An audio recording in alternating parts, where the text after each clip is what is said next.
guys, good morning. Welcome to this next iced coffee date. Hoping to bring these back on the regular to give you some bite-sized information on things that you guys are interested in. So got my iced coffee, and today we're going to talk about low estrogen. So you've probably heard me yammer on about high estrogen. I had that estrogen dominance workshop.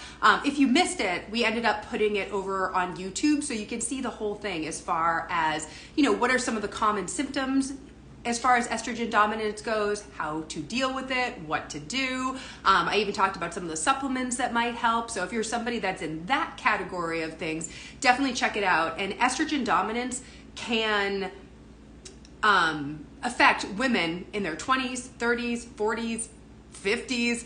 It is super duper common. But today, switching gears, we're going to talk about low estrogen because this is something that our clients deal with as well, especially when you get into your 40s and your 50s and whatnot. Low estrogen is actually a real thing. And this is something that I've been experiencing, which is kind of annoying. And I was really surprised because I had dealt with estrogen dominance for years and years and years. Now I'm 42 and I'm like, oh, okay.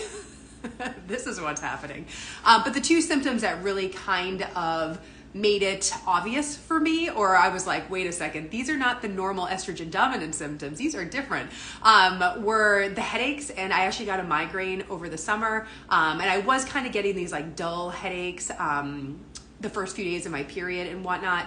And then the night sweats right before my period too. So those are two super common signs of low estrogen. The night sweats before your period and the hormonal headaches could be because of dropping estrogen, because maybe your estrogen is too high and there is like a big difference from it being so high to dropping. So that could also be a symptom there. That's why like the testing is so helpful to know what's going on.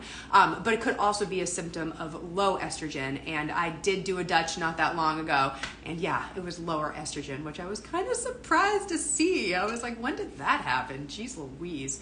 But anyways, other symptoms of low estrogen are hot flashes. I think that's super common, or more common in menopause when you've entered that phase. Vaginal dryness, painful intercourse. I definitely talked to clients about that as far as like what the heck is going on.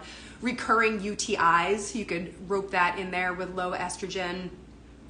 Headaches, brain fog, forgetfulness, all of that, like trying to find words and not being able to find them. Was that a good example right there? Poor concentration, depression, anxiety, mood swings, oh my gosh, crying easily, insomnia, of course, sleep issues will go hand in hand, fatigue, thinning hair, facial hair, or hair where you don't want it, was what I say to my clients. And that's why, like, your grandma starts getting like facial hairs and things like that. It's because of the low estrogen.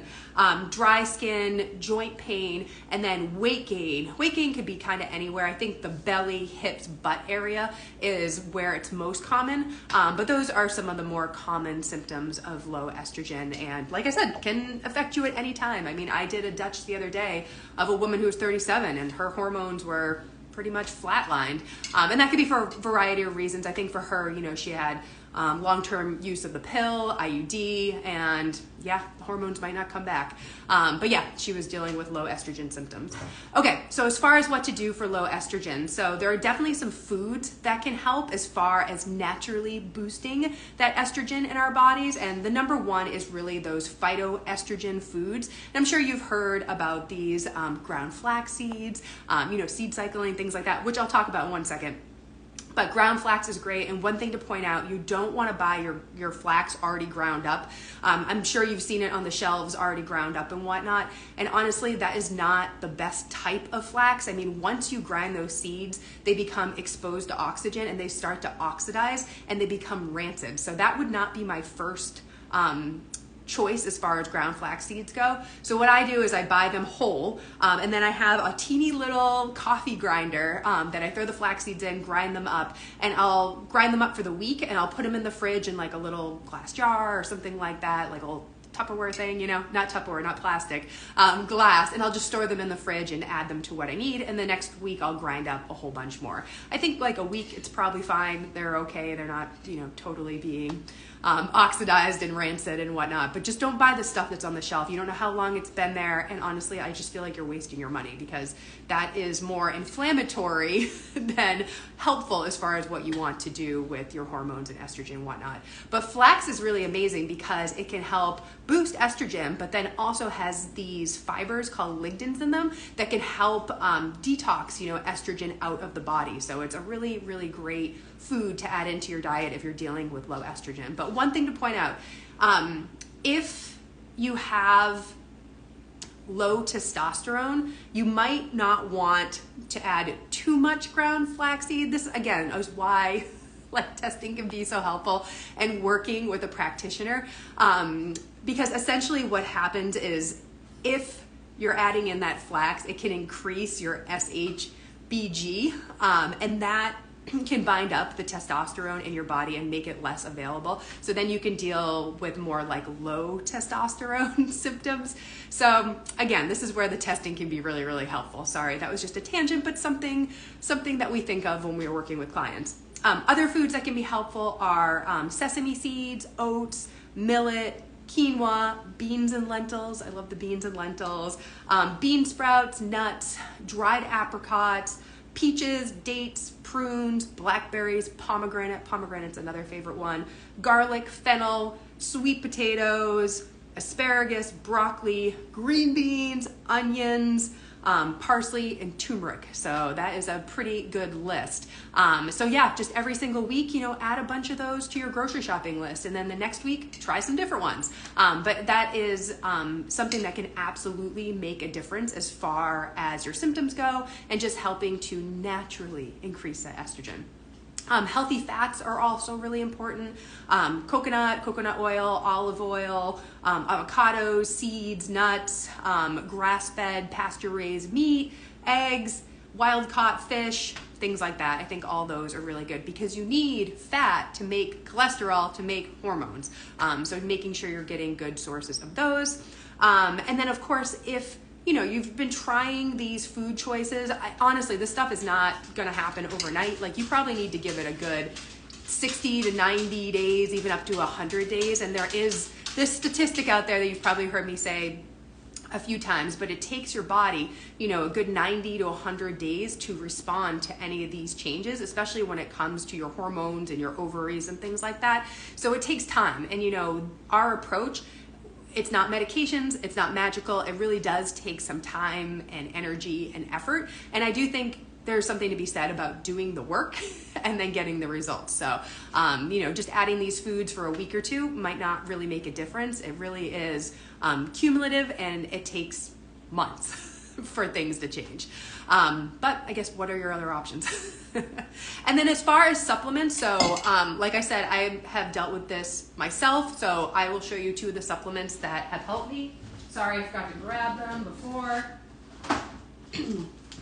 But these are two that are easy to find. I'll also link to my online dispensary if you want to grab them, just because, it's better quality, and a lot of the stuff that you find at Target and Walmart and Costco and stuff, it's just filled with fillers and synthetic stuff. And it's just if you're spending the money, why are you spending it on a bunch of fake stuff? You don't want to put that in your body. Why not get the good quality stuff?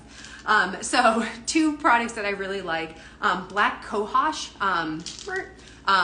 is a good one, and it doesn't necessarily increase your estrogen. It just makes your body more sensitive to the estrogen that you already have, because increasing estrogen, as far as bioidenticals, or I guess there's ways that you could supplement too. Not always our first option when we're working with clients. We try a lot of this herbal diet stuff first. And then, of course, if you're still suffering and you're miserable, sure, look into the bioidentical and do something a little bit different.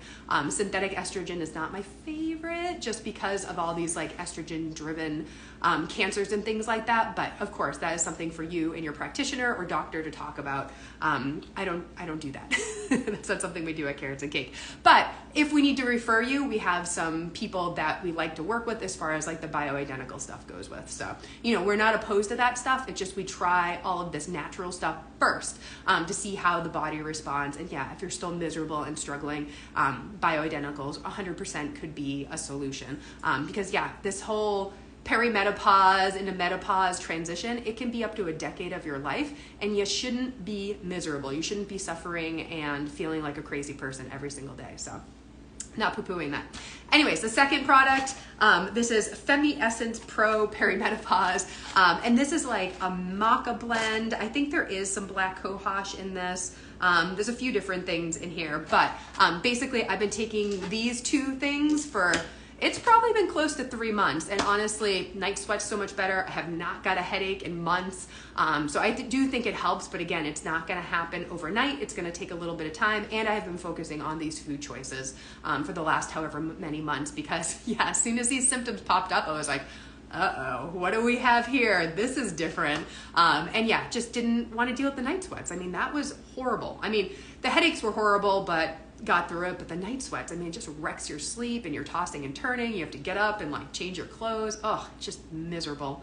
But honestly, like doing these few things, feeling a whole lot better. And yeah, I've made these same recommendations to a lot of our clients, and they're dealing with the low estrogen stuff so much better now too. So as you guys know, never one thing, but I do think if you have a direct shot and you know what to do, you're going to see results. And of course, that's why we like the testing, because yeah, you can see a test and say, oh, actually, you don't have high estrogen. Your estrogen's actually low. Yeah. Things can change so quickly in perimenopause. But anyways, all this to say, if you're somebody that is struggling with low estrogen, definitely try out these things. If you want to test, if you want to work with a practitioner, you know where to find us. And I hope you guys have a lovely day. I hope you found this helpful. And I will link to the Keratin Cake online dispensary if you want to grab either of these. They are, so basically how to do this. I think a lot of women don't know how to use this dispensary, which is my fault because I haven't explained it. So you go to the link, you create an account, so you sign in, enter your name, email address, and then you have to sign back in, and then you can look under my favorites, and they're organized by hormone favorite, blood sugar, minerals, gut health, but they're all organized under categories, but you have to log back in and see everything. So I know it's like a little bit confusing and not necessarily intuitive if you sign up for an account. But anyways, any questions, you guys know where to find me, and I hope you have a lovely day.